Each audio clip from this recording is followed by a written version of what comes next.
দাদা এটার গলাটা অনেক উপরে হয়ে গেছে। ম্যাডাম ঠিকই তো আছে। কোথায় ঠিক আছে? গলার শেপই তো বোঝা যাচ্ছে না। আরে ঠিকই তো বোঝা যাচ্ছে। আমার ভালো লাগছে না, আমাকে এখান থেকে করে দিন। ঠিক আছে, আমি হাফ ইঞ্চি করে দিচ্ছি।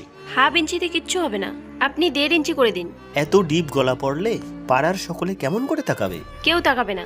ম্যাডাম দেখুন, একবার কাটলে কিন্তু আর উপরে করা যাবে না। ঠিক আছে করে দিন। কোন খুশিতে গলাটাকে এত ডিপ করতে দিলে? ওই চুড়িদারই আমার নয়। তাহলে কার? আমি কি জানি, গিয়ে বললাম দাদা পিঙ্ক কালারের চুড়িদার সেলাই করতে দিয়েছি, উনি আমার হাতে ওইটা ধরিয়ে দিলেন। তাহলে অন্যের চুড়িদার খারাপ করতে দিলে কেন? আগের মাসে 3টে ব্লাউজ বানাতে দিয়েছি। বানায়নি? বানিয়েছে। কোনোটার গলা বড়, কোনোটার কাঁধ ঠিক নেই, কোনোটা ঢোলা। তো বললেই তো ফিটিং করে দেয়। বলেছিলাম দাদা একটা ব্লাউজও তো ঠিক হচ্ছে না, আবার ফিটিং করাতে হবে। পার ব্লাউজ 50 টাকা লাগবে। যার চুড়িদার খারাপ করেছে সে তো ওকে ছাড়বে না, ব্লাউজ খারাপ করে আবার ফিটিং করাতে টাকা লাগবে। আমার সাথে লাগতে এসেছে, এখন ঠেলা সামলা।